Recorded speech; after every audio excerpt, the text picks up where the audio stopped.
विचार करा, एखादा कामगार सकाळपासून संध्याकाळपर्यंत राबतो, खूप काम करतो, तर त्याला त्याचा सेल किती देतो? 300 रुपये, 100, 200, 500 एवढंच मिळतात. पण एखादा डॉक्टर एखाद्या पेशंटचं ऑपरेशन करतो 10 मिनिटाचं, 15 मिनिटाचं, त्याला आपण 10,000, 20,000 देतो. का? त्या शारीरिक साधारण शक्तीपेक्षा मानसिक बुद्धीची क्षमता जास्त आहे, म्हणून त्याची व्हॅल्यू जास्त दिली आपण, त्याला आपण पैसा जास्त दिला आहे की नाही? पण विचार करा, एखाद्या माणसाकडे खूप पैसा आहे, खूप पैसा, पण शारीरिक शक्ती नाही, तो असं बघून गेलेला, असं वाकून बसतो, तुम्ही बसले असं. खूप लोक असं बसतात, दुसऱ्या बघत असं बसायलाच नको वाटतं. मी कशी छान दिसते सांगा, अशी छान दिसते का? अशी दयनीय, अशी दुःखी, चांगली वाटत, असं मस्त वाटतं की असं का बसावं सरळ?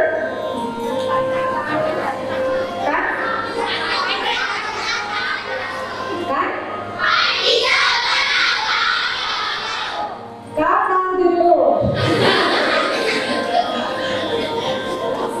ठीक आहे, सांगते बघा.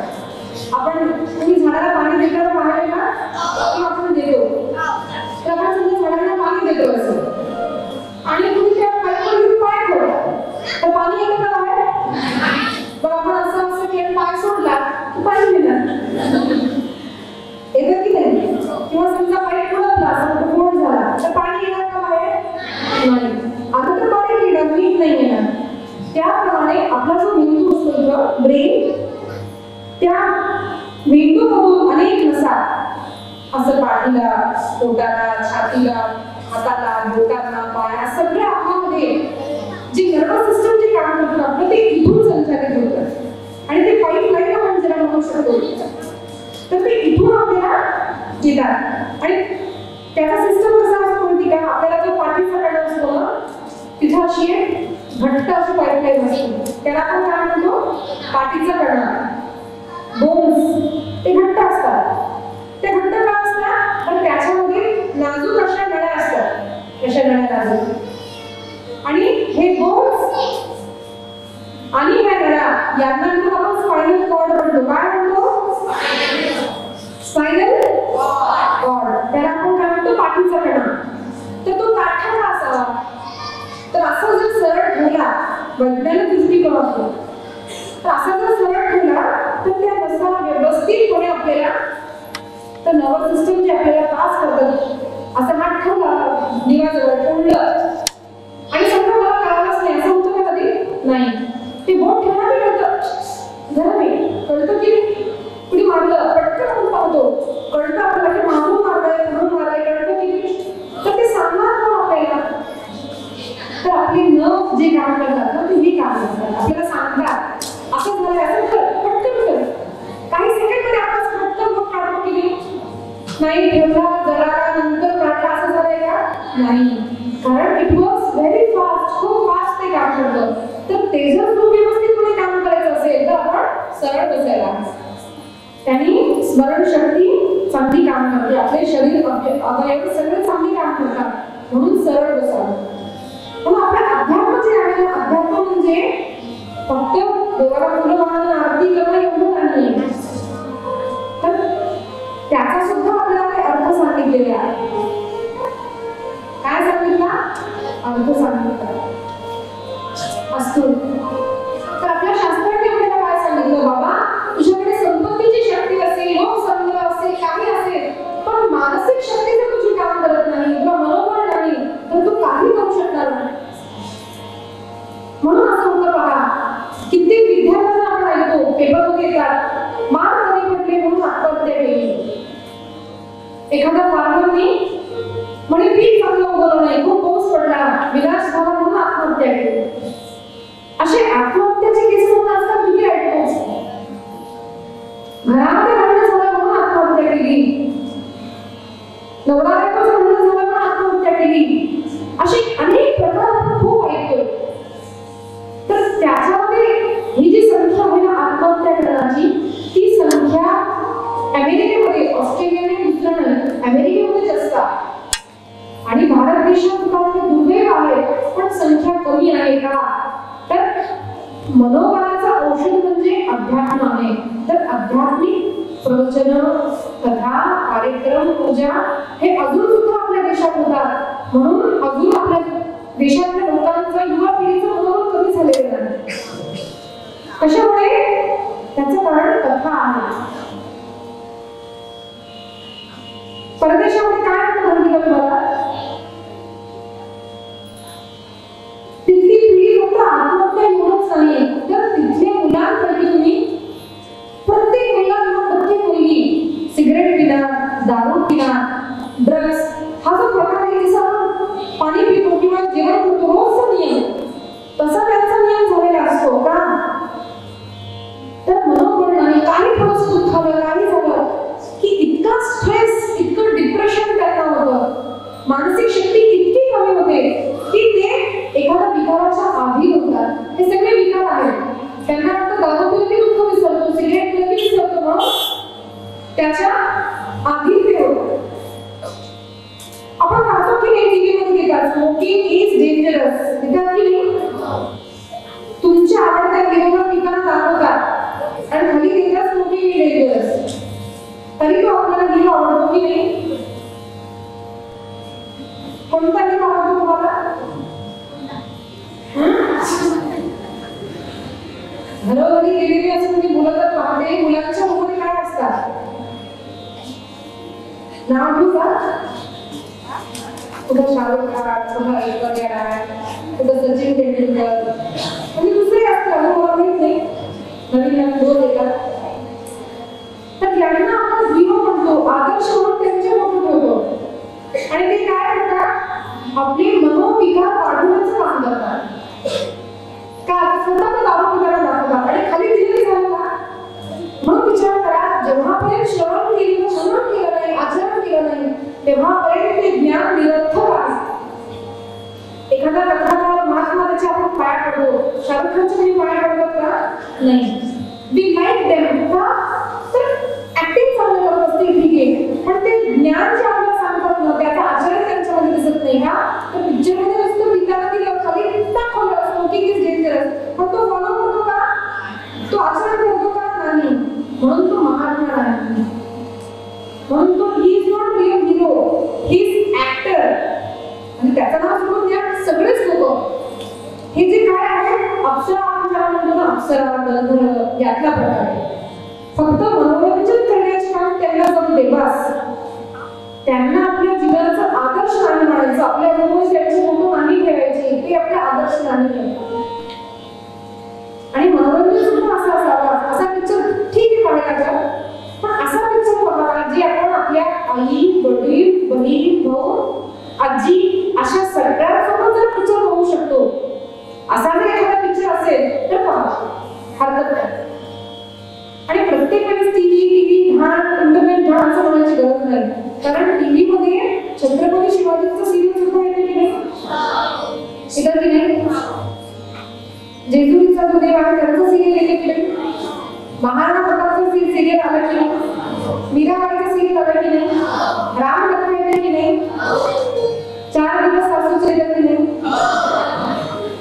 आता तुम्ही निश्चय करा, थोडं 4 दिवस सासूचे पाहायचे का महाभारत, रामायण पाहायचं का दुसरं काही सिरियल किंवा सिनेमा पाहायचा आहे. म्हणजे टीव्ही म्हणजे फक्त माध्यम आहे, त्याला नाव ठेवायची गरज नाही. त्याच्यामध्ये चांगलं आणि वाईट, टू ऑप्शन्स. आपल्याला 2 ऑप्शन्स आहेत. तुम्ही निश्चय करा की आपल्याला ऐकायचं काय आहे आणि काय ऐकायचं नाही.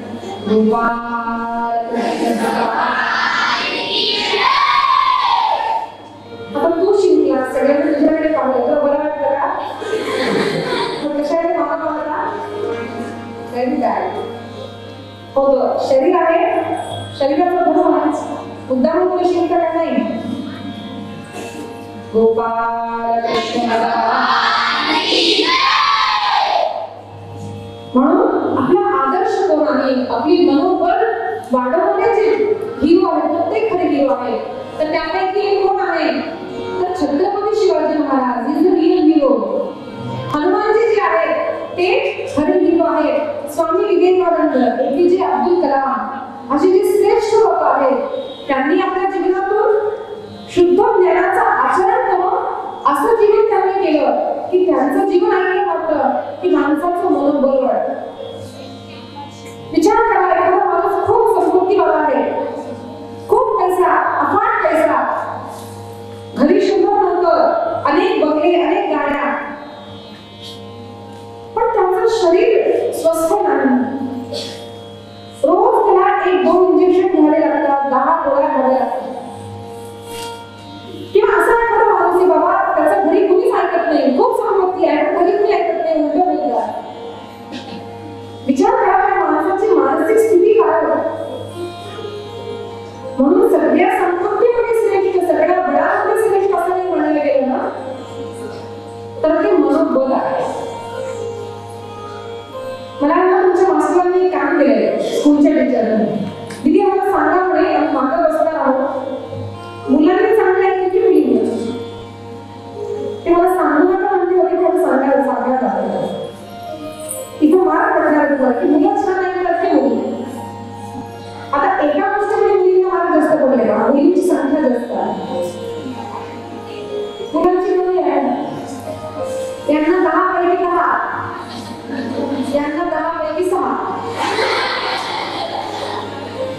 आणि बळकटी तर मला टाकायला लागतं असतो. म्हणून त्यांना सांगतात सगळ्या शक्तीमध्ये जर काही श्रेष्ठ शक्ती आहे ना, तर ती म्हणजे मनोबल. आता तुम्हाला एक प्रश्न विचारते, तुम्हाला मनोबल काय व्हायचं आहे? तुला काय व्हायचं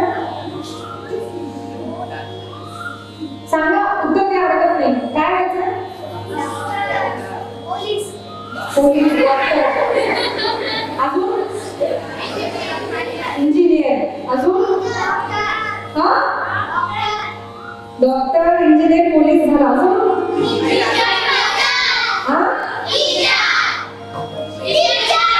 टीचर, व्हेरी गुड, अजून IPS, ठीक आहे, अजून ठीक आहे. पण सगळ्यांना काही नाही व्हायचं, मोठं झालं खरंच काय पाहिजे त्याच्यासाठी पण शाळेत येतो ना. पण विचार करा, आपण शाळेत रोज येतो, तर सकाळी उठतो, आपण दोन धुतो, स्नान करतो, दूध पितो, नाश्ता करतो, शाळेत येतो, घरी जातो, होमवर्क करतो, खेळतो, झोपी जातो. आपला रोजचा दिवस असा असतो का? असा असतो का? सगळ्यांचा असतो का? कधी कधी होतो आपल्याला ताप आला, आम्ही 2 दिवस शाळेत नाही गेलो, होतो की? कधी कधी असं होतं की आम्हाला मार्क कमी पडले, होतं की नाही? आम्ही खूप मेहनत केली तरी सुद्धा मास्टरने मार्क कमी पडले, होतं. मग आपण रडलो की नाही, वाईट वाटलं. आणि कधी कधी घरी काम केलं तरी पण आम्हाला आई रागवली, आजी रागवली, असं होतं की नाही? कधी कधी घरी नाही आला म्हणून रागवायला येतं, हो की नाही? खूप क्रिकेट खेळणं म्हणून रागवायला येतं. म्हणजे असं काही ना काही आपल्या जीवनात होतं की आपलं जे जीवन आहे, आपलं लाईफ इज नॉट प्ले, अशी नाही. कधी अशी छान, अरे मला 10 पैकी 10 पडले, तर कधी मी रस्त्यावर खाली पडलो, दुःख झालं. कधी मला आजोबांनी स्क्रीनिंग लावून दिली, तर खाली आजीला रागवलं. म्हणजे अशी होती का नाही पडली. मग त्यावेळेस आपली मानसिक स्थिती काय होते? आपण कधी येस छान हॅपी, तर कधी रडतो. म्हणजे विचार करा, ही जी सृष्टी आहे त्या सृष्टीमध्ये पाप आणि पुण्य जसं आहे, त्याप्रमाणे सुख आणि दुःख हे राहणारच. प्रत्येक माणसाची इच्छा काय आहे? बाबा मी डॉक्टर व्हावं, इंजिनियर व्हावं, अंक व्हावं, राजकारणी व्हावं. इट्स गुड, छान, मस्त. पण ते होणं असं सोपं नाहीये ना. तर ते प्राप्त करण्यासाठी आपल्याला कधी वर जावं लागतं, कधी खाली यावं लागतं. म्हणजे मानसिक परिस्थिती, घरची परिस्थिती, सामाजिक परिस्थिती ही सदैव सारखी राहत नाही. म्हणून आपल्याला कधी सुख तर कधी दुःखाची प्राप्ती होते. आपण अनेक पुराणांतून कथा ऐकतो, तर ऐकण्यात येतो बाबा त्या काळी वेश्या सुद्धा होतात, ऐकतो की नाही? चोर होते, डाकू होते, अमक्याने चोरी केली, राजाला दंड दिला, ऐका की नाही? मग तुम्हाला वाटू शकतं अरे वेदांमध्ये सुद्धा या चोरांचा उल्लेख आहे. आपण ऐकतो की नाही? हिरण्यकशिपू राक्षस, हिरण्याक्ष राक्षस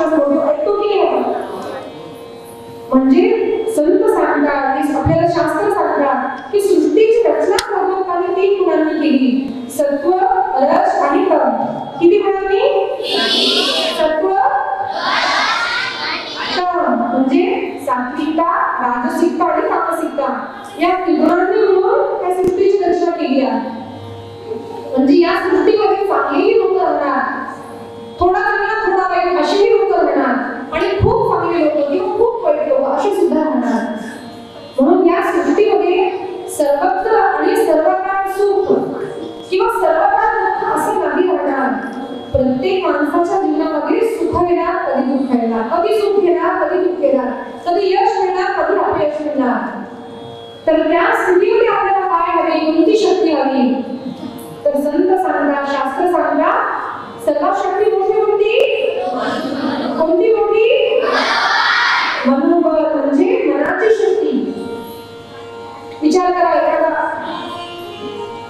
मुलगा एक दोन वेळेस 10वीची परीक्षा देऊन फेल झाला आणि घरच्या लोकांनी सगळ्यांनी लावलं, काय म्हणतो, फेल झाला. असे आपण उदाहरण ऐकतो. कित्येक लोक काही कार्य करण्याचा प्रयत्न करतात पण त्यांना अपयश मिळते. पण ते प्रयत्न सोडतात का? नाही. ज्यांना मनोधैर्य आहे ते कधी प्रयत्न सोडत नाही. हरकत नाही, दोनदा फेल झाला, तिसऱ्यांदा मी प्रयत्न करणार. असा जो युद्ध करणारा असतो जीवनामध्ये ना, तो खरा योद्धा. आणि भगवद्गीता जी आपल्याला सांगितली ना, भगवान श्रीकृष्णांनी अर्जुनाला सांगितली. कुणी सांगितली?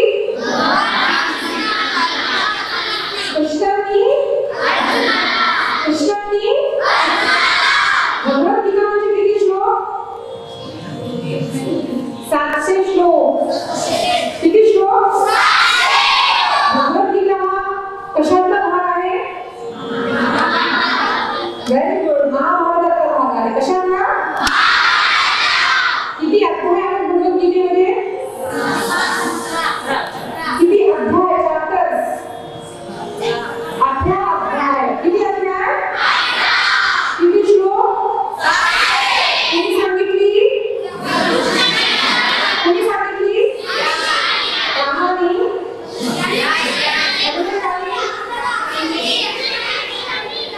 सगळ्यांचे नियम आहेत.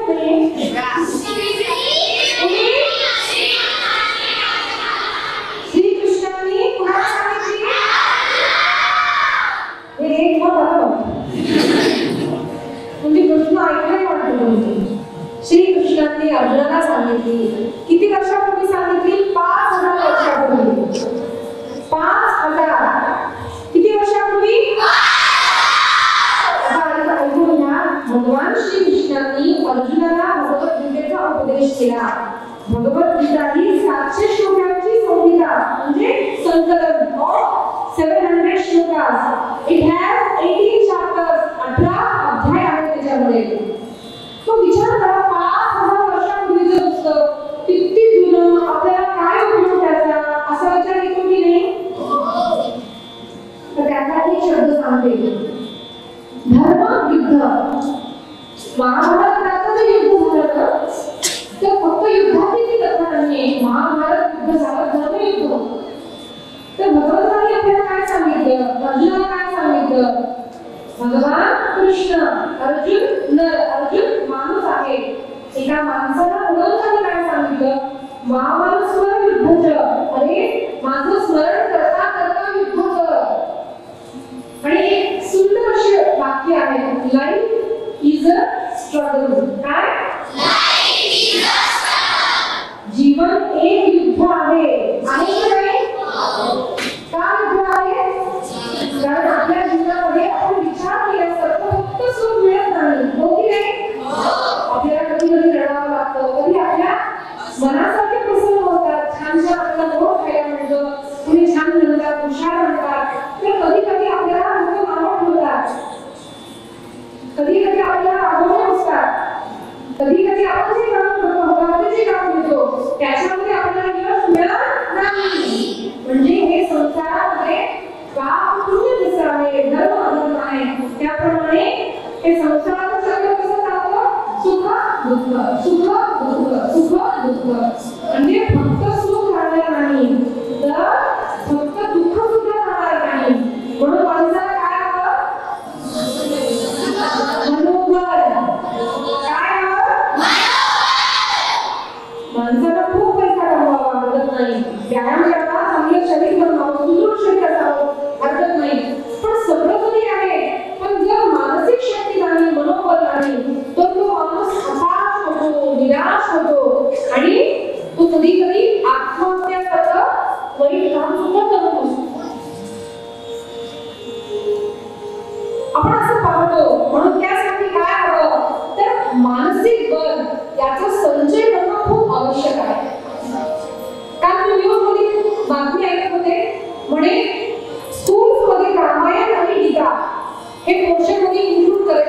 नाही.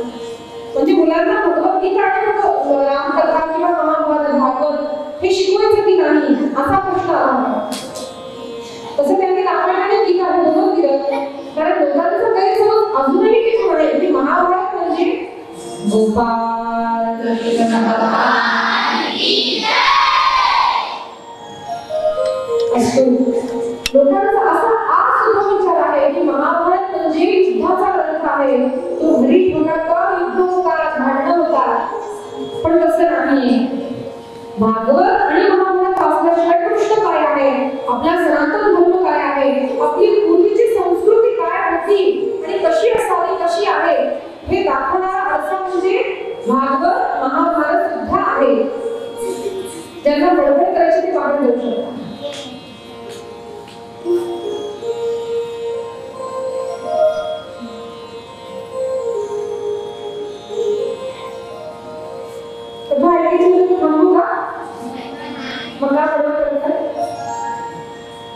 मी काकांना एकच सांगितलं होतं, काका एक हप्ता माझा नक्की असतो. मी आज सांगून ठेवले, कुणाला मी कुठे कथा करायची असेल ना कुठल्याही गावामध्ये तर मी यायला तयार आहे.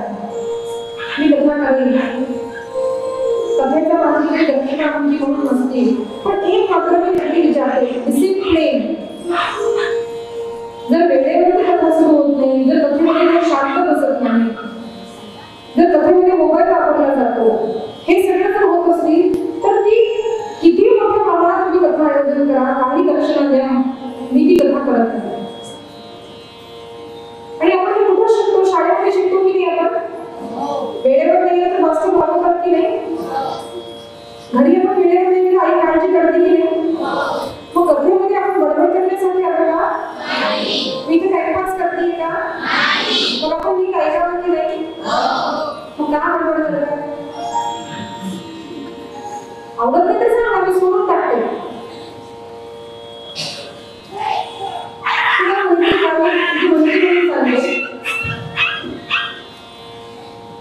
रोजचा नियम 3:30 पावणे 4ला उठून उठते. तेव्हापासून रोजचा अभ्यास असतो माझा. खाणं पिणं खूप जपून करावं, कसं आवडलं तसं खाल्लं असं जमत नाही. का तर मला 4 तास बसावं लागतं. तुम्ही असं करू शकता, असं करू शकता, असं करता उठता जाता. आम्हाला जमतं का 4 तास बसून जेव्हा सांगायचंय. आपलं गाव सोडून आम्ही इथं आलो, कशासाठी आलो, काही चांगले वाक्य सांगण्यासाठी आणि तुमच्या शाळेत आम्ही शिकण्यासाठी सुद्धा आलो की नाही. मग तुम्ही जर असं वाटलं मग मी हैदराबाद जाऊन काय सांगणार, आदर्शची शाळा कशी होती तर बडबड करणार मुली होती असं सांगू का. मग तुम्ही चांगलं वागणार तर मी चांगलं सांगणार आणि बडबड केली तर बडबड नाही म्हणून सांगणार. आता तुमच्या हातात आहे की तुमच्या शाळेचं नाव तुम्ही हैदराबाद पर्यंत कसं म्हणतो. मला आठवण आली माझी शाळा पुढच्या वर्षी ती गणपतीमध्ये आरसीमध्ये मी प्रवचन करत होते. ते मुलं किती शांत बसली होती, त्या व्हेरी डिसिप्लिन असं नाव आवड की नाही आपल्याला. मग शांत बसून ऐकणार की नाही.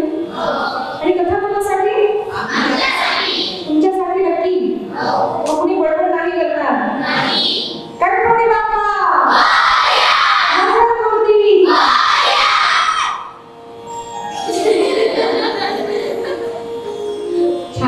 जीवनामध्ये हसणं खेळणं हे सगळं असावं, पण त्याच बाबतीत थोडी सिरियसनेस सुद्धा नक्की असावी जीवनामध्ये. तुम्हाला माहिती आहे का भगवान कृष्ण खेळायचे ना, आपण पाहतो खेळायचे खूप मित्रांसोबत, खात होते वेगळे पदार्थ, छान शृंगार करायचे, मुलांचा पिसारा काढायचा, रंगबिरंगी वस्त्र घालायचे, सगळे करायचे. पण त्याच्यासोबत भगवान कृष्ण अध्ययन करायचे, शाळेत जायचे. जर माणसामध्ये मनोबल नाही. काही दिवसांपूर्वीच एपीजे अब्दुल कलाम ते वारले. त्यांचं जीवन कसं होतं माहिती आहे का. Why is he called as a real hero? का त्यांना आपण हिरो म्हणतो. ते खूप लहान असताना पण गरीब होते, गरीब परिस्थिती होती त्यांची. ते पेपर वाटायचे घरोघरी जाऊन. पेपर वाटल्यानंतर त्यांना कधी 10 रुपये कधी 20 रुपये, त्या काळात आपण कमी मिळत असेल आजच्या पद्धतीने मी सांगते. असे त्यांना खूप कमी मिळायचे आणि त्या पैशांमध्ये शाळा शिकली. खूप गरीब परिस्थिती. अशी मेहनत करून ते एके दिवशी कॉलेजच्या लेवलवर आले आणि त्यांच्या गुरुजींना त्यांना सांगितलं योग्य कसा असतो, कसा चालतो. आणि त्यांच्या मनामध्ये की मला एरोनॉटिकल इंजिनिअरिंग करायची आहे, म्हणजे विमान कसे तयार करतात, विमान कसे उडवतात हे मला शिकायचं आहे. तेव्हा मुलाचं मनात हा विचार आला. मग त्यांनी गुरुजींना विचारलं, गुरुजी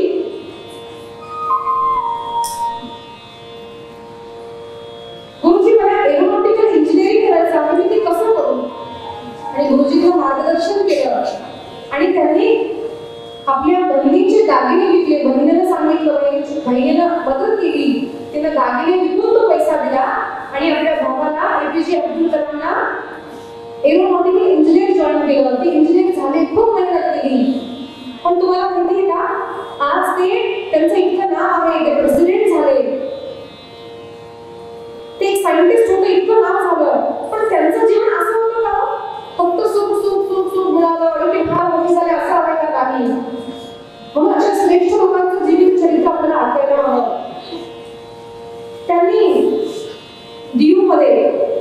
देहरादूनमध्ये त्यांनी अभ्यास केला होता पायलटच्या जॉबसाठी आणि त्यांना हवे होते फक्त 8 लोक आणि यांचा दुर्दैवाने नंबर आला 9वा आणि ते हताश झाले. खूप मेहनत करून दक्षिण भागातून उत्तर भागात गेले, तिथे गेले आणि त्यांना नोकरी नाही मिळाली. खूप वाईट वाटलं त्यांना. ते हताश झाले, निराश झाले, आता मी काय करावं. आणि अशा अवस्थेमध्ये ते ऋषिकेशला गेले.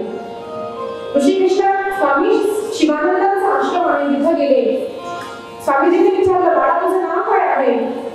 त्यांनी सांगितलं आणि स्वतः अब्दुल कलामांनी लिहून ठेवलेलं आहे. माझं नाव ऐकलं स्वामीजींना, मी मोहम्मदनी ऐकलं, मुसलमानांनी ऐकलं, तरी सुद्धा त्यांनी उत्तम रिस्पॉन्स दिला. म्हणजे बाळा वाईट वाटून घेऊ नको, तुझ्या चेहऱ्यावरती मला दुःख दिसते, काय झालंय? आणि अब्दुल कलामांनी सांगितलं, स्वामीजी मी एका जॉबसाठी अप्लाय केलं होतं, खूप मेहनत केली आणि ती मला मिळाली नाही. आता माझं जीवन मला अंधकारमय दिसतंय, काय करावं काही कळत नाही. ज्याच्यासाठी मी मेहनत केली तेच मला प्राप्त झाले नाही, आता मी काय करू? आणि खूप निराश झाले, डोळ्यातून अश्रू वाहू लागले. तर स्वामीजीने सांगितलं, बाळा हे नाही म्हणायला हरकत नाही, देवानं तुझ्यासाठी अजून दुसरं काहीतरी उत्तम निश्चित केलं असावं म्हणून तुला ते नाही दिलं. आणि जा शोध, देवाने तुझ्यासाठी काय निश्चय केलेला. तर प्रणाम केला, गंगेत स्नान केलं आणि स्वामीजी आले दिल्लीला. तिथं त्यांनी एका इन्स्टिट्यूटमध्ये आधीच एका नोकरीची ऍप्लिकेशन दिलेलं होतं आणि त्यांना वार्ता मिळाली की त्यांना ती नोकरी मिळालेली आहे. तिथं त्यांनी खूप मेहनत केली आणि अनेक वर्ष खूप मेहनत घेऊन ते सायंटिस्ट झाले. त्यांनी एक सॅटेलाइट बनवला. तो सॅटेलाइट विफळ झाला आणि एखादं काम जेव्हा विफळ होतं ना तर मीडिया जेव्हा मागे लागते ना तर माणसाला आपण बघून जातो. चांगलं काम केल्यावर स्तुती करणारे लोक फार कमी असतात हो, पण एखादं चुकीचं काम करावं ना 100 लोक येतात नाव ठेवण्यासाठी आणि तीच वेळ असते परीक्षेची. अशी परीक्षेची वेळ आली आणि त्यांनी काय केलं, हारले नाही, मनोधैर्य धारण केलं, नाही मी करून दाखवणार आणि पुन्हा एक असं सॅटेलाइट निर्माण केलं आणि ते सॅटेलाइट जेव्हा सफल झालं त्यांचं खूप मोठं नाव झालं आणि त्यांच्या जीवन यात्रेमध्ये त्यांना प्रेसिडेंट होण्याचा सुद्धा एक चान्स मिळाला. प्रेसिडेंट झाले आणि त्याच्यानंतर अनेक लोकांना वाटायचं की ते पुन्हा प्रेसिडेंट व्हावे, झाले नाही पण दुःखी झाले नाही. प्रेसिडेंटशिप सोडली, ती पदवी सोडली, नंतर काय केलं? न्यूज मध्ये पाहिलं, अनेक लोक सांगतात की प्रेसिडेंट ज्या घरामध्ये राहतो ना त्या इतक्या मोठ्या बंगल्यात ते राहिले, इतकं त्यांची संपत्ती, पण त्यांनी कधी आपली संपत्तीची वाढ केली नाही, फक्त ज्ञानाची वृद्धी केली. येताना फक्त एक बॅग घेऊन आले आणि नंतर त्यांनी काय केलं, त्यांना मुलांना बोलायचं खूप आवडायचं आणि स्कूलमध्ये गेले, कॉलेजमध्ये गेले, आपलं जे ज्ञान आहे ते लोकांशी वाटलं, मुलांशी बोलले आणि मुलांना काय दिलं तर एकच विद्या दिली, मनोधैर्य. सांगितलं, बाळा जीवनामध्ये असे अनेक गोष्टी येतील तुम्हाला, डॉक्टर व्हायचंय, अमका व्हायचं असं सोपं नाहीये बरं. स्वप्न पाहणं जितकं सोपं आहे ना तितकं ते साकार करणं कष्ट असतं, अवघड असतं, खूप मेहनत घ्यावी लागते. आणि सोबत असणारे लोक फार कमी असतात. कधी परिस्थिती साथ देत नाही, तर कधी आपली तब्येत साथ देत नाही, तर कधी आपल्या घरचेच लोक साथ देत नाही, तर कधी बाहेरचे लोक निंदा करतात. याप्रमाणे अनेक आपल्या जीवनामध्ये कठीणाई येतात. तरी सुद्धा ज्या माणसाच्या जीवनामध्ये मनोधैर्य आहे तो माणूस यशाला अवश्य प्राप्त करतो, त्याला जीवनामध्ये विजय अवश्य मिळतो.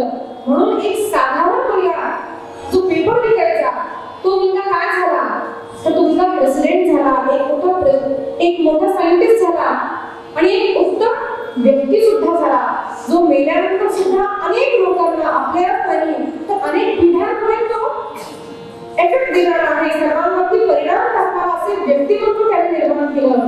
कसं तर त्याचं कारण म्हणजे मनोधैर्य. छत्रपती शिवाजी का बरं श्रेष्ठ झाले? काय गरज आहे त्यांची मूर्ती ठेवायची, त्यांच्या मुलाची मूर्ती ठेवायची? का ते आपल्यासाठी आदर्श झाले? का मला आपल्यापैकी एखाद्या आई मुलाचं आपण चित्र ठेवत नाही?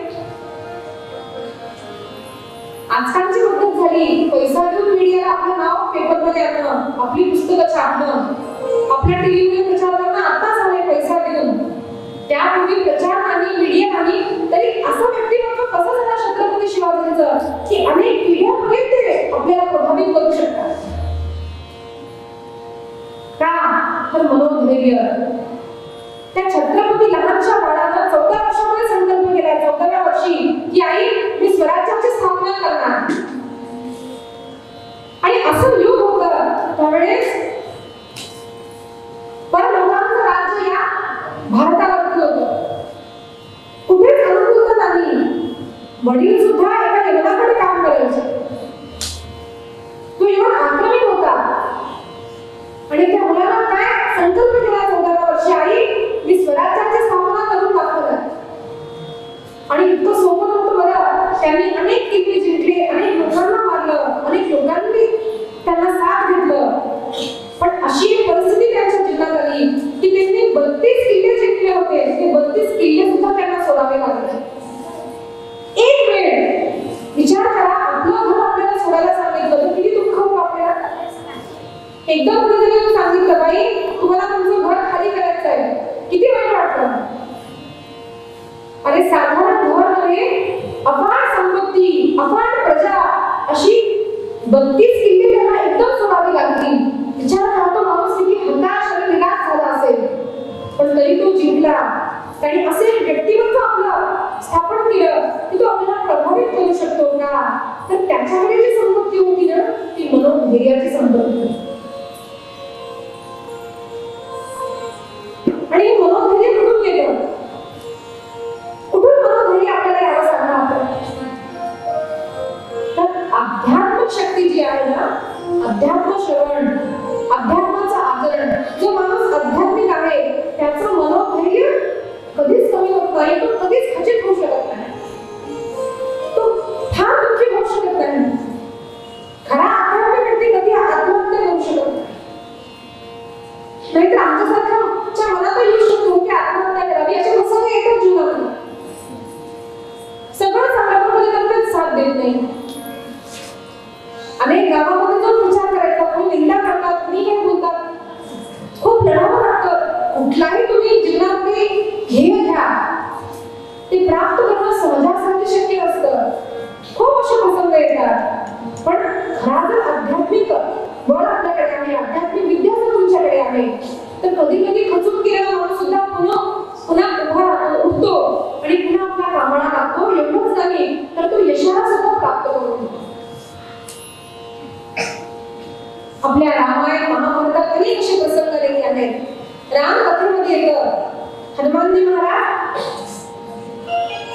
श्री रामाचे सेवक दास त्यांना सांगण्यात आलं, त्यांना त्यांच्यासोबत अनेक कोणी दिली, अनेक मानवांची, आणि सांगितलं दक्षिणेत जा, तिथे जाऊन सीतेचा शोध घ्या. इतकी मोठी वानर सेना दक्षिण भागात गेले आणि तिथं पाहिलं तर काय सगळीकडे शोध घेतला, सीताबाई मिळाली नाही. आणि सगळे हताश झाले, काय करायचं. तर तिथे एका पक्षीला सांगितलं की जी सीता आहे ना ती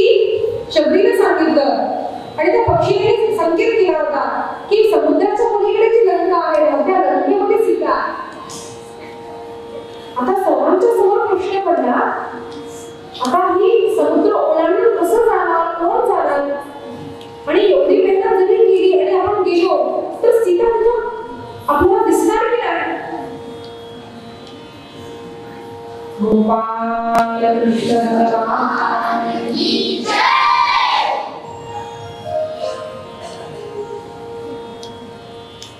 आईला घरी खूप भाजी पोळी वरण भात सगळं करत असते.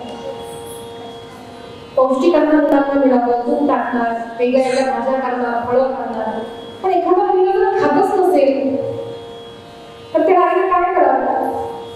कधी कधी खूप आग्रह केला तरी लेकरं खात नाही तर काय होतं? त्यांना बळ मिळत नाही. काय करणार? इतकी सुंदर कथा आपल्याला ऐकायला मिळाली तरी आपल्याला बडबडच करावं समोर बसून.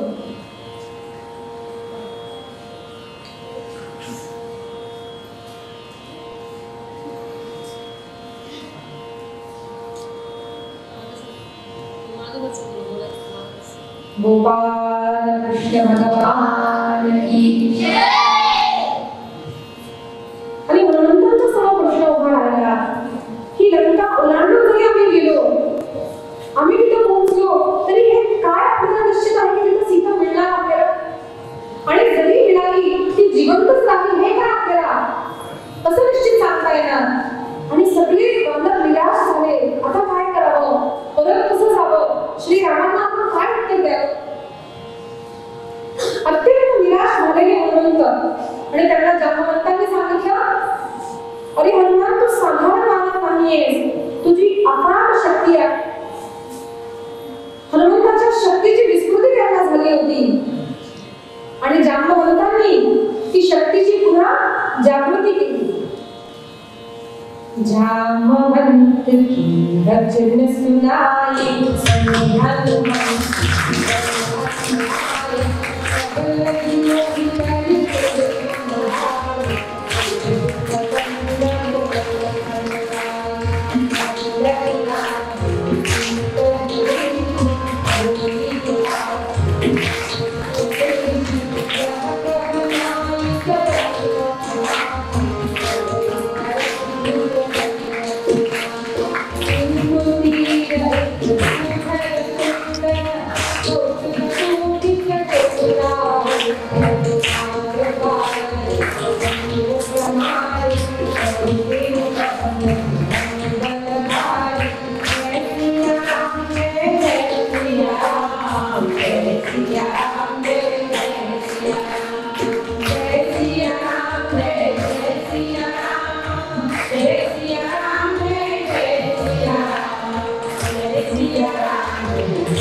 रामांकडे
इतका मोठा हनुमान आता इतका छोटा झाला.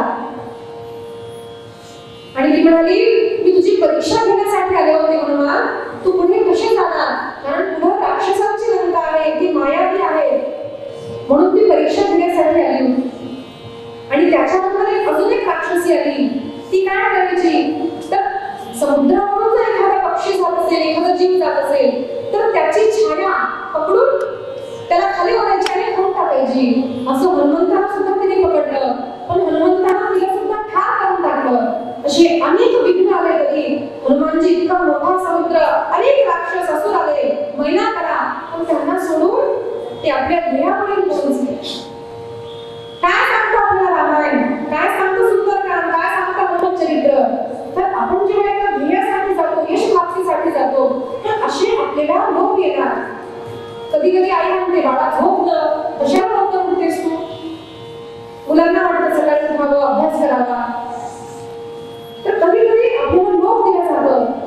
मी तर आईसमोर बोलले एखादं उदाहरण, पण कुणी कुणी सांगतं, अरे फोन करून मैत्री म्हणते, अगं किती छान सिरियल आहे म्हणते, तू ते बघ ना, पटकन बघ.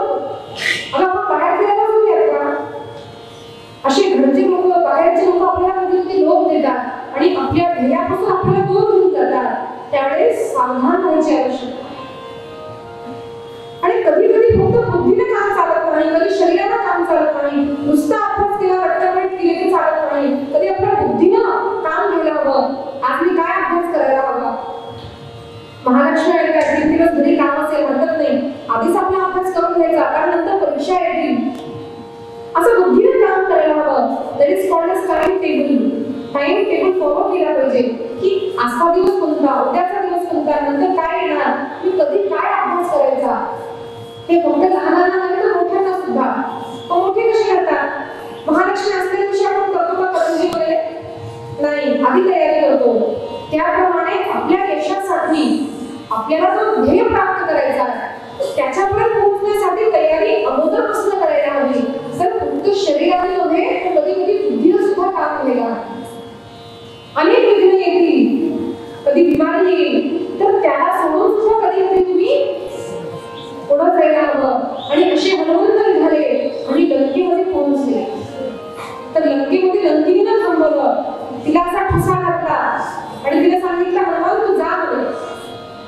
आणि हनुमानजी मध्ये गेले आणि सगळीकडे शोध घेतला. सीता कुठे आहे, कुठे आहे? रावणाचा महल पाहिला, अनेक घरं पाहिली, सगळं पाहिलं, पण हनुमंताला सीता दिसेना. आणि सुंदरकांडामध्ये वर्णन आलंय की हनुमानजी खूप निराश झाले. अरे मला सीताबाई दिसली नाही, आता मी परत जाऊन काय सांगणार? सगळे माझं वाट पाहत असतील, आता मी त्यांना जाऊन काय सांगणार की सीताबाई मला दिसली नाही? आणि आम्ही सगळे जाऊन रामांना काय निरोप दिला, प्रभू राम वाट पाहताय, मी त्यांना काय सांगणार? आणि इतके निराश झाले. रामायणात वर्णन आलंय की त्यांना असं वाटलं की मी आता इथून जाणारच नाही. बरोबर आत्महत्या करू का? विचार करा, हनुमानजींच्या मनात आलंय, मी म्हणून जावा का? कसं जाऊ मी? आणि त्यांना विचार केला, नाही, आत्महत्या करणं हे महापाप आहे, अधर्म आहे, नरकात जावं लागतं. नाही, मी काय करतो, मी काही खाणार नाही, माझं शरीर क्षीण होऊन जाईल आणि मरून जाईल, पण मी आता जाणार नाही. मी कसं जाऊ, मी काय सांगू, सीताबाई कुठे असेल, असे अनेक प्रश्न त्यांच्या बुद्धीमध्ये आले आणि ते निराश झाले. पण हनुमानजी जर इथं बोलले असते तर आज आपण सुंदरकांड वाचलाच असता आणि रामाची विजय सुद्धा झाली असती. हनुमान चरित्र आपण वाचलंच नसतं, सुंदरकांड नसतंच रामायणामध्ये का? पण तसं झालं नाही. का तर हनुमानजीनं मनोधैर्य धारण केलं, निराश झाले नाही आणि पुन्हा त्यांनी काय विचार केला, हरकत नाही, मी पुन्हा शोध घेणार. आणि पुन्हा हनुमानजींनी शोध घेतला आणि त्यांना ज्यावेळी सीतेमातेचं दर्शन झालं त्यांना भेटले आणि पुन्हा अत्यंत उत्साहाने गेले. सगळ्या वानरसेनांना सांगितलं, सगळ्यांनी जयघोष केला, सियावर रामचंद्र की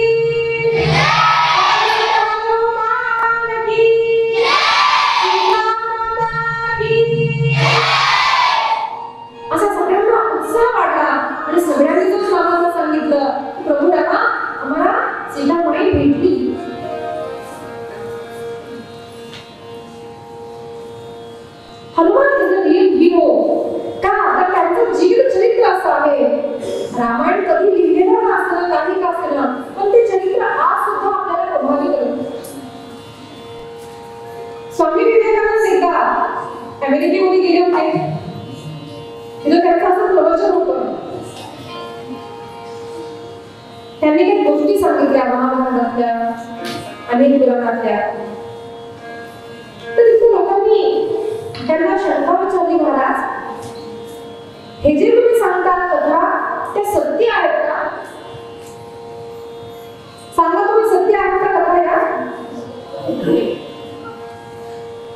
तर विवेकानंदांनी विचारलं, तुम्हाला काय वाटतं? त्या म्हणाला, आम्हाला सत्य नाही, आम्हाला या कल्पना वाटतात. तर स्वामीजींचं स्मितहास्य करून म्हणाले, हरकत नाही, या सत्य आहेत, पण तुम्हाला कल्पना वाटून तुम्ही ऐकलं तरी हरकत नाही म्हणे. पण एवढं लक्षात घ्या, अशा उत्तम कल्पना फक्त भारतीय संस्कृतीचे ऋषीमुनीच करू शकतात. का तर अनेक वर्षांपूर्वी जरी रचले गेलेले ग्रंथ आहेत ना, तरी प्रत्येक पिढीला, प्रत्येक माणसाला ह्या जीवनामध्ये खूप काही शिकून जातात. म्हणून संत पुन्हा सांगतात, प्रत्येकाच्या घरी रामायण घरी असावं, महाभारत घरी असावं, भगवद्गीता, भागवत, अनेक पुराण घरी असावं. विचार करा, आपण असं घरी बसतो आणि समजा आपल्या समोर एखादं मॅगझिन आलं, कुठल्या पिक्चरचं वगैरे मॅगझिन. कधी कधी वाटतं आपण उघडून पाहावं, असं उघडून पाहिलं तर समजा त्याच्यामध्ये वाईट चित्र असले तर ते आपल्याला काय परिणाम करतात? फक्त काही क्षण वाईट पाहिलं, वाईट वाचलं आणि माणसाची बुद्धी एकदम बिघडून जाते, विकारांच्या आधी होतो माणूस. पण समजा असा माणूस बसलाय, तो कुठल्याही मूडमध्ये असेल, पण त्यांनी रामायण म्हणलं, भगवद्गीता वाचली, अशी आणि वाचली, कुठल्याही पाठ तुला काढला, त्याला काहीतरी चांगलंच वाचायला मिळणार, चांगलंच ऐकायला मिळणार आणि चांगलीच दृश्य त्याच्यामध्ये दिसणार. गांधीजी काय सांगतात? Don't see bad, don't here bad, don't speak bad. म्हणजे वाईट ऐकू नका, वाईट बोलू नका, वाईट पाहू नका. त्याचे विपरीत काय आहे? चांगलं पहा, चांगलं ऐका आणि चांगलं बोला. प्रत्येक माणूस जो होतो ना, ती त्याची कल्पना असते. मी लहानपणी कधी विचार केला, मी डॉक्टर होणार म्हणून मी डॉक्टर झालो. म्हणून लहान मुलांना विचार करा, मोठे झाल्यावर विचार येत नसतात, लहानपणी विचार येतात की मी मोठे झाल्यावर काय होणार. लहानपणी जे विचार असतात ना, त्याची जर जोपासना केली तर ते फलान्वित होतात, त्याचा एक रूप येतो. आपण असं आहे का, पहिली झाड काढलं आणि असं लावलं तर ते झाड येतं का? नाही. कुठलंही झाड लावायचं असेल, एक तर रोप लावावं लागेल, लहानसं नाही तर बीज लावावं. तर ते लहानसं बीज त्याची जोपासना केली, पाणी टाकलं व्यवस्थित, तर त्याला एक सुंदर असं रूप मिळेल. त्याप्रमाणे आपल्या मनाला जर आपण सुंदर आकार दिला आणि ती एक श्रेष्ठ व्यक्तिमत्व होणार.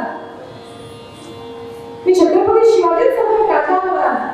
आणि हे पहा, आजकाल राजकारण ही वाईट झालंय, म्हणजे राजकारण शब्दाला वाईट करून टाकलंय, पण राजनीती ही एक नीती होती.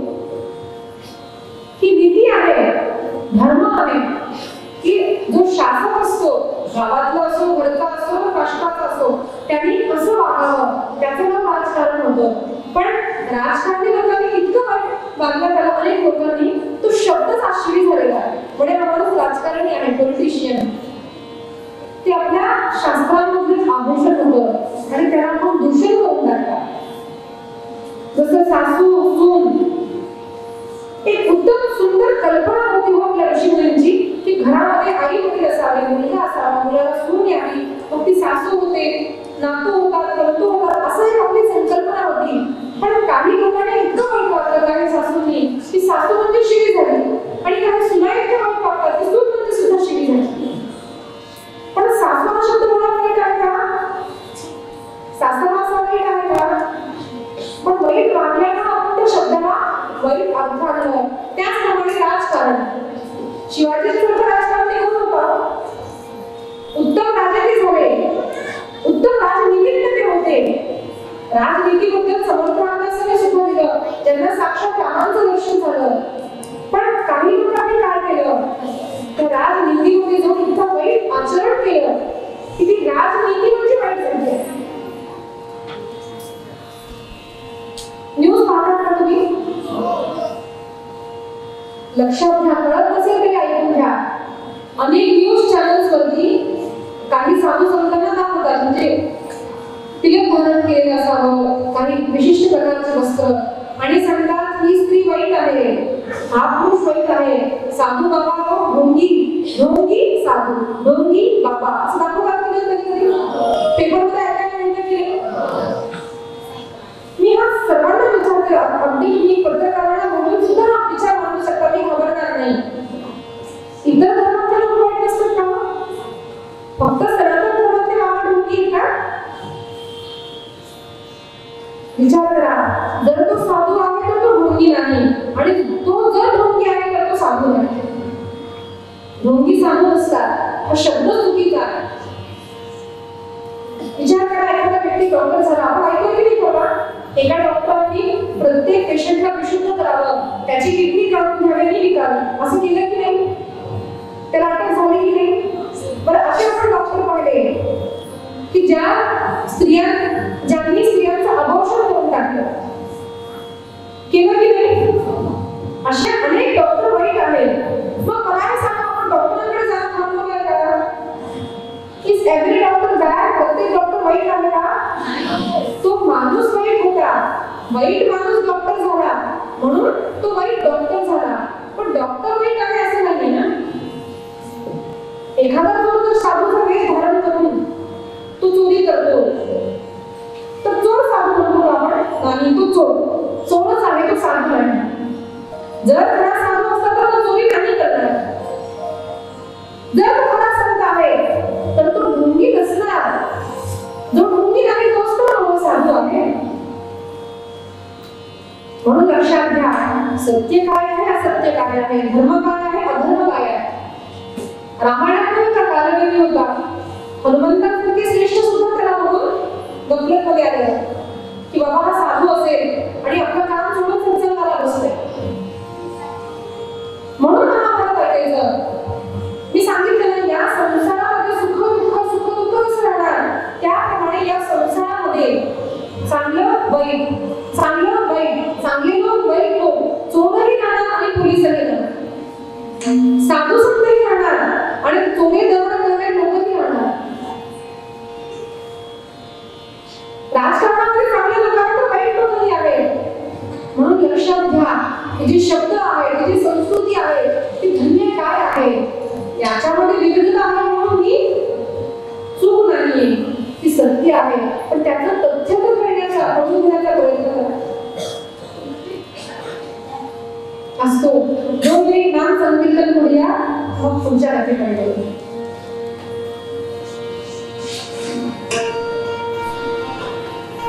हरी भजते, हरी भजते, हरी भजते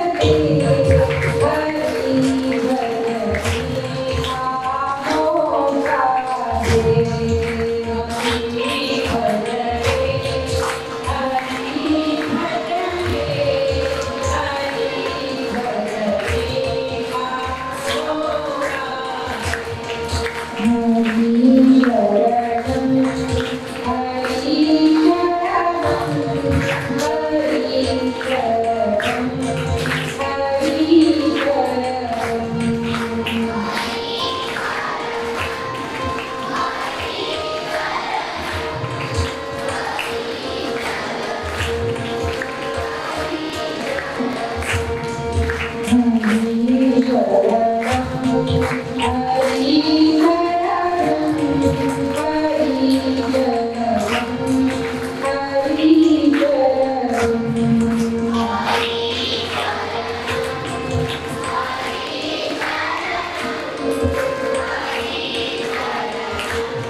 हे मागवले नाही, हे मागवले असे पुढे होते.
बॉडी प्रेझेंट माइंड शरीर आणि बुद्धी घास खाणे नाही.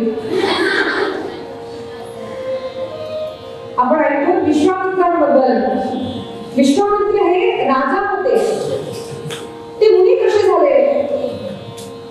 एक श्रेष्ठ राजा होता विश्वामित्र म्हणून. एकदा ते वनामध्ये गेले आपली खूप मोठी सेना घेऊन आणि त्यांनी पाहिलं की जवळच वशिष्ठांचा आश्रम आहे.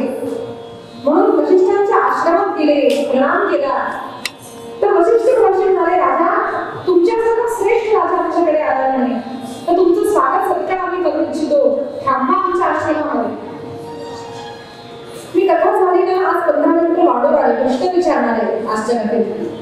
आपण करतो की नाही, जे शिकतो त्याची परीक्षा घेतो. मग परीक्षा घेऊ ना.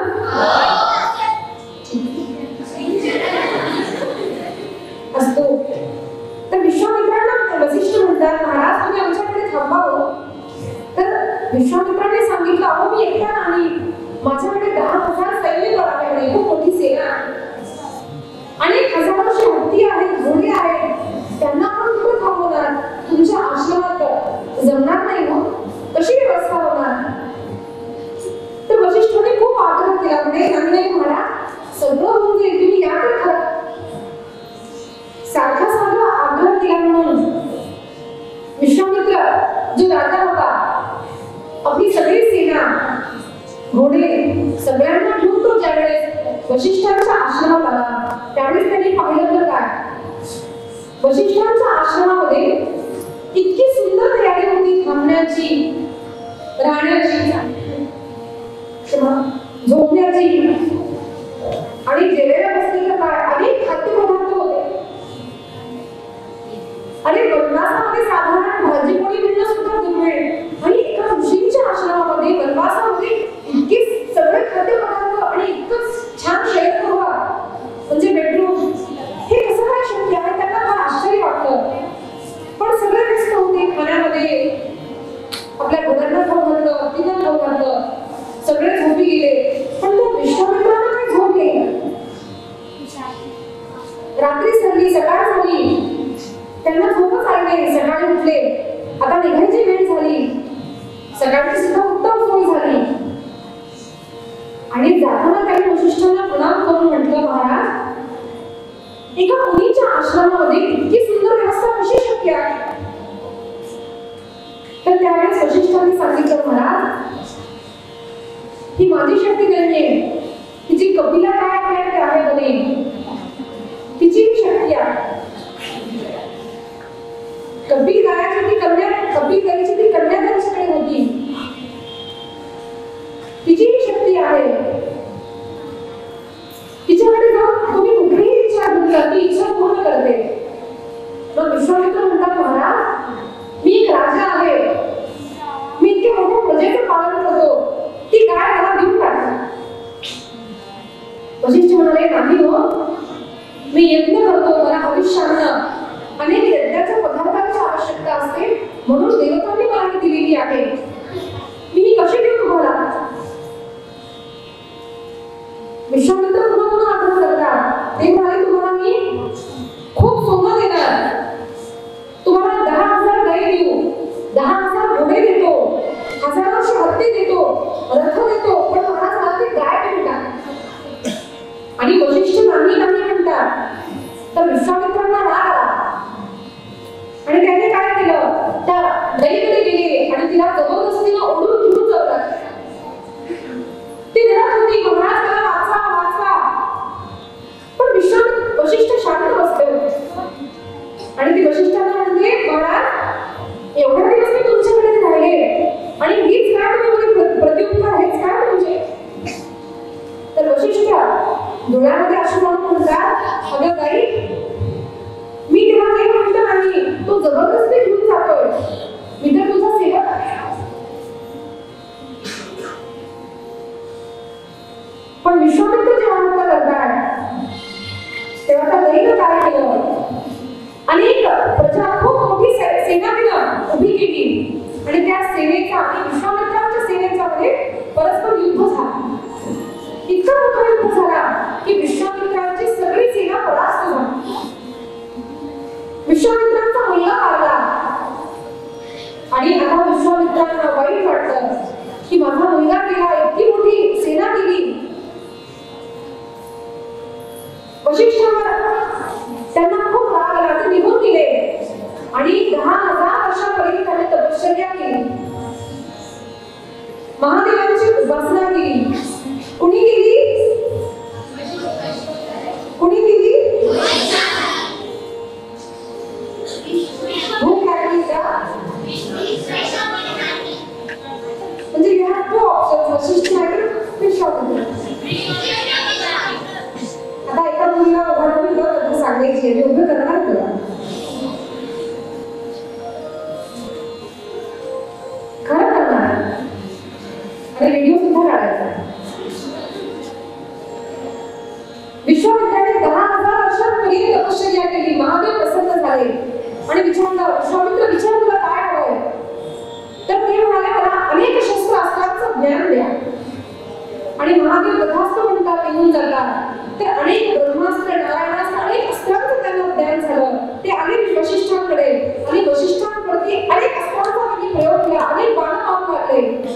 पण वशिष्ठांनी काय केलं, फक्त एक त्यांनी ब्रह्मास्त्र मारलं आणि त्यांच्या अस्त्रासमोर वशिष्ठांचे, विश्वामित्रांचे सगळे अस्त्र पराभूत झाले, ते हरवून गेले. आणि त्यावेळेस विश्वामित्रांना वाटलं, अरे दिग्बलां क्षत्रिय बलम, या क्षत्रिय बळाचं काय बळ म्हणे? बळ तर ते बळ जे ब्राह्मणाचं बळ आहे, ब्रह्मविद्येचं जे बळ आहे. आणि नाही आता मी क्षत्रिय नाही, आता मी ब्राह्मण होणार, मी ब्रह्मविद्या प्राप्त करणार, हा त्यांचा ध्येय ठरला. आणि विश्वामित्र निघाले तप करण्यासाठी. मनामध्ये जातात. वनवास म्हणजे काय?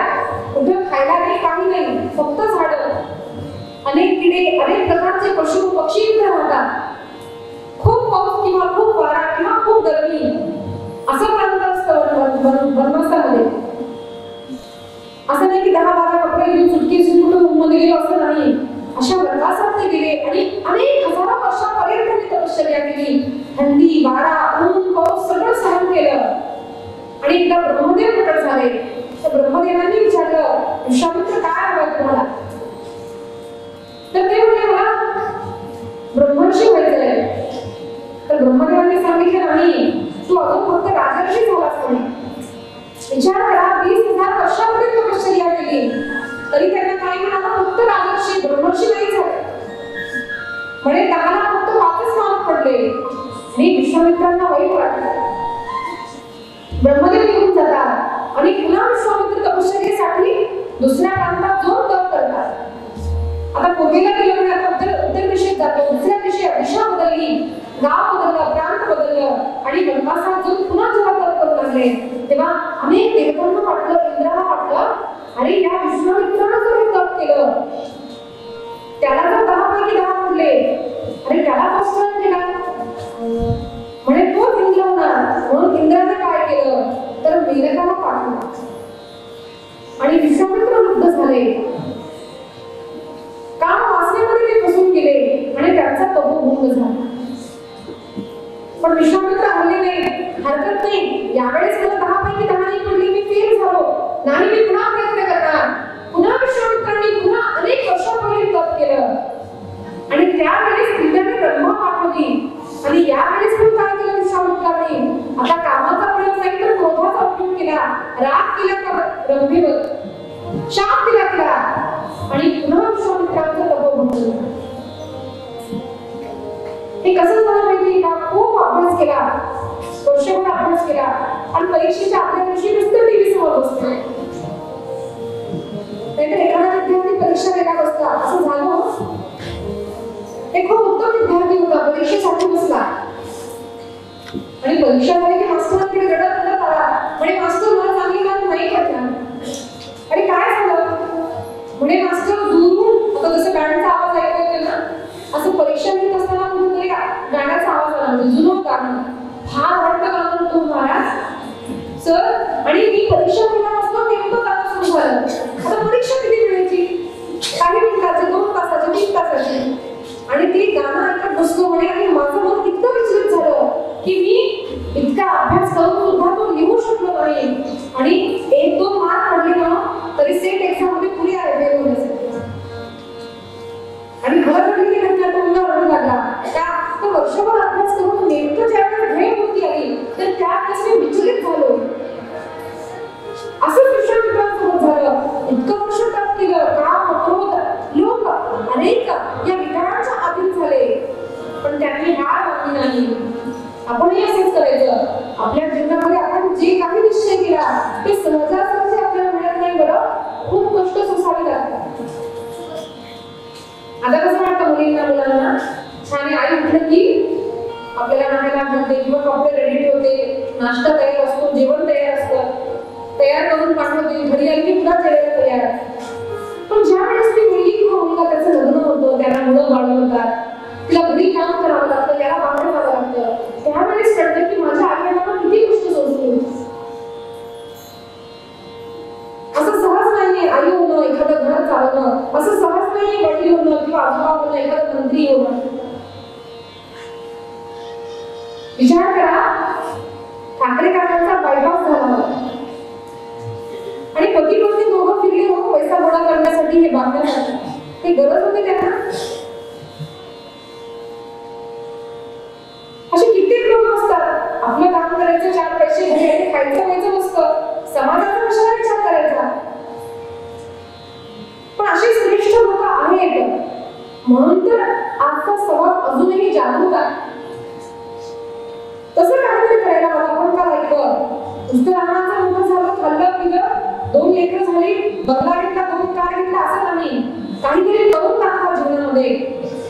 आज संकल्प करा, मला एक उत्तम डॉक्टर व्हायचे, नुसते डॉक्टर नाही, जो समाजासाठी उपयोगी आहे.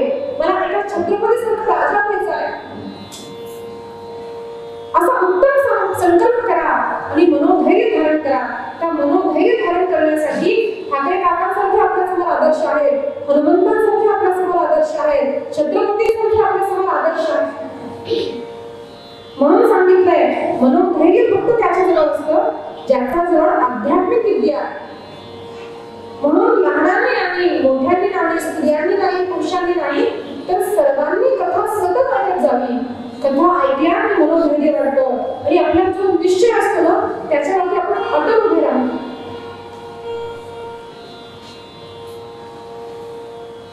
आणि त्या विश्वामित्रांनी इतकं तपश्चर्या केली आणि त्यांचा संकल्प पूर्ण झाला. एके दिवशी साक्षात वशिष्ठ म्हणाले, विश्वामित्र आप ब्रह्मर्षी हो गए. त्यांच्या डोळ्यात भराभरा पाणी आलं. त्यांनी नमस्कार केला, नतमस्तक झाले ते. पण सहजासहजी घडलं का? आणि एवढंच नाही, त्या विश्वामित्रांना इतकी मोठी पदवी मिळाली की त्यांनी साक्षात रामांना घेऊन गेले. आले होते रामाकडे, रामांना घेऊन गेले राम लक्ष्मणाला. यज्ञाचा रक्षणाचं फक्त निमित्त होतं, त्या रामाला घेऊन जातात आणि इतकं त्यांचं भाग्य त्या रामाला उद्भवतात.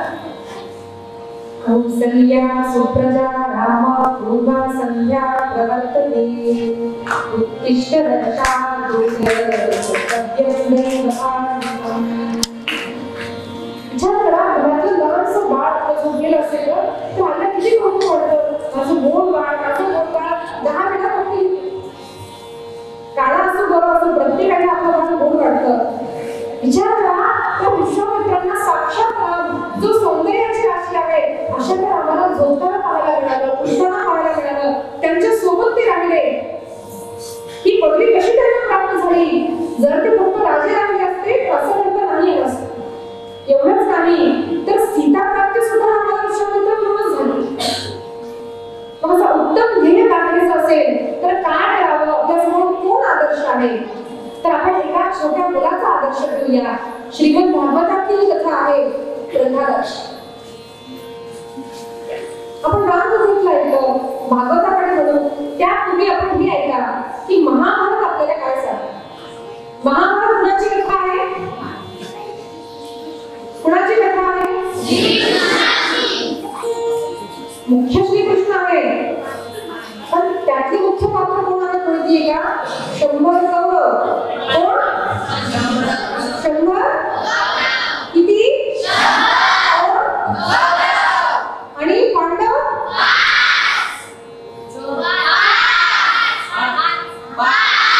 कोण कोण? नाव सांगा.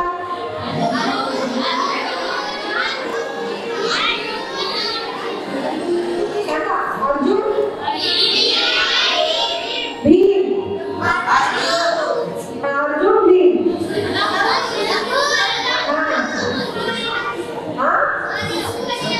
मुलं सांगा. मुलीला तुम्ही नाव सांगितलं. अरे बरोबर, तुम्ही नाव बरोबर. एक मार्क, 3-1. अजून एक करायला आणि 4 आठवड्याची मोठं असं भीम, अर्जुन, नकुल, सहदेव. 3 मार्क मुली, 1 मार्क पण. आता एक कोण सांगणार?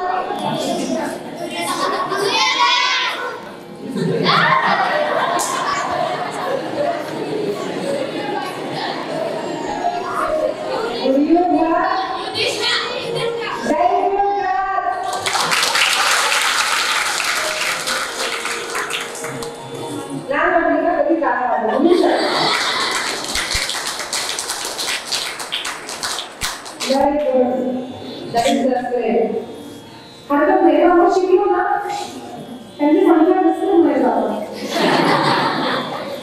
युधिष्ठिर म्हणजे धर्मराज, दुसरे भीम, तिसरे अर्जुन, चौथे नकुल आणि सहदेव, हे 5 पांडव. आणि यांची आई कोण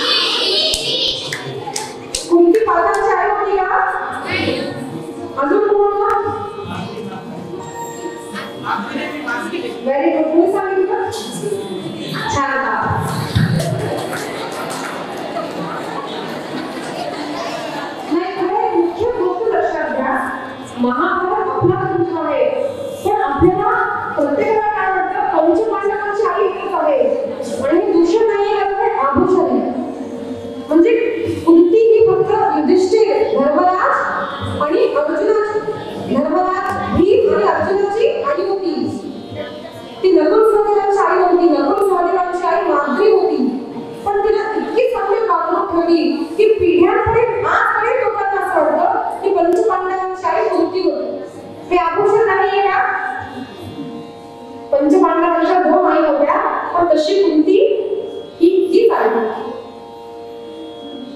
तर या पंच पांडवांमध्ये आणि 100 कौरव, त्यापैकी मोठा म्हणजे दुर्योधन. मोठा कोण? दुःशासन. तिसरा चौथा नको, आपली कथा संपून जाईल आणि मला लक्षात नाही असू द्या.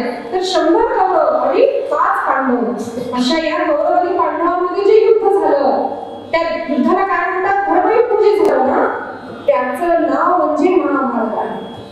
आणि फक्त युद्ध नाही, त्यांच्या जन्मापूर्वीची कथा, त्यांचे वंशज कोण होते, त्यांची आई कुठून आली, वडील कुठून आले, लग्न कसं झालं, त्या मुलांची प्राप्ती कशी झाली, ते लहानाचे मोठे कसे झाले, आणि नंतर युद्धाचा प्रसंग का उद्भवला, ही सगळी जी कथा आहे ना, ती महाभारताची कथा आहे. महाभारतात किती श्लोक आहेत?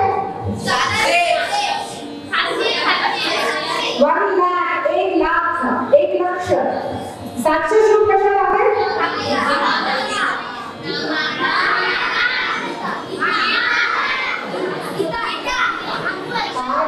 A, B, C, D 4 options.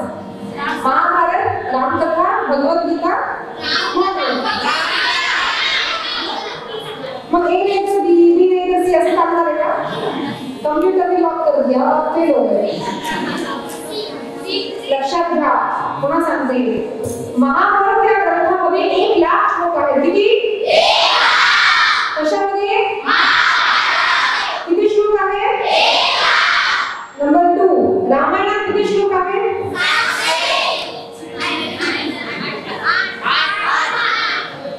24,000. 24,000. Valmiki रामायणात 24,000 श्लोक आहेत. किती? 24,000. आणि 700 श्लोक कशाले? भगवद्गीता. भगवद्गीतेत 700 श्लोक आहेत. आणि चौथं भागवतात किती श्लोक? 18,000. किती? परिस्थिती झाली. मग सांगा, महाभारतात किती श्लोक? भगवद्गीतेत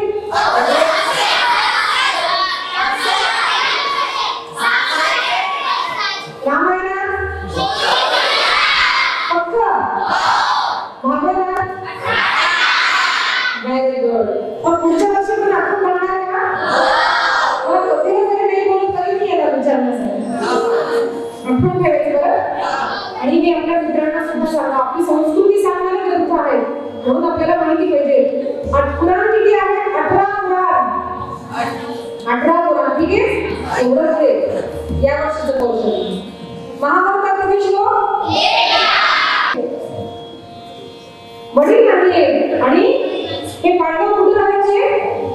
वनवासामध्ये राहायचे. अशी पांडव पुन्हा हस्तिनापूरमध्ये आले. कुठं? आजचा हस्तिनापूर म्हणजे दिल्ली आहे. काय आहे? दिल्लीला म्हणजे हस्तिनापूरला आपल्या काकांकडे ते आले. तर तिथं काय झालं? या कौरवांनी खूप द्वेष केला पांडवांसोबत. त्यांना अनेक वेळा मारण्याचा प्रयत्न केला, जाळण्याचा प्रयत्न केला, विष देण्याचा प्रयत्न केला. तरी सुद्धा पांडवांनी कधी आपला धर्म सोडला नाही. पांडवांनी काय नाही सोडलं? कधी धर्म सोडला नाही. विचार करा, आपला मित्र आपल्याला मारतो गावावर, आपल्याला किती राग येतो? घरी घेऊन सांगतो आईला, त्याच्या घरी घेऊन जातो, त्याला मारण्याचा प्रयत्न करतो, किंवा आपल्या मित्रांना एकत्र करून त्याला मारतो की नाही? म्हणजे मला मारतो कोण मारेल? पण पांडवांनी असं नाही केलं. अनेक वेळा कौरवांनी मारण्याचा प्रयत्न केला तरी ते शांत राहिले, क्षमा केली. असा पांडवांकडे धर्म होता आणि कौरवांकडे अधर्म होता. खूप प्रयत्न केला तरी कौरव बदलले नाही. त्यांनी धर्माचरण केलं नाही, अधर्माचीच त्यांनी साथ ठेवली. म्हणून भगवान कृष्णांनी काय सांगितलं? जिथे अधर्म असेल त्याला मारायला हवं, त्याला कमी करायला हवं. म्हणजे धर्माची आणि अधर्मामध्ये युद्ध व्हायलाच हवं. आणि शेवटी कोण जिंकणार? तर धर्मच जिंकणार. त्यासाठी महाभारत वाचावं लागेल. एवढं वेळ नाही पुन्हा, दुसऱ्या दिवशी प्रसंग सांगेल, पण एवढं लक्षात घ्या. संध्याकाळी याच वेळेस भगवान श्री कृष्णांचा जन्मोत्सव करणार आहोत. म्हणजे इथं यशोदा आणि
प्रसादाशिवाय कधी गेलो तर हे बरं वाटेल का?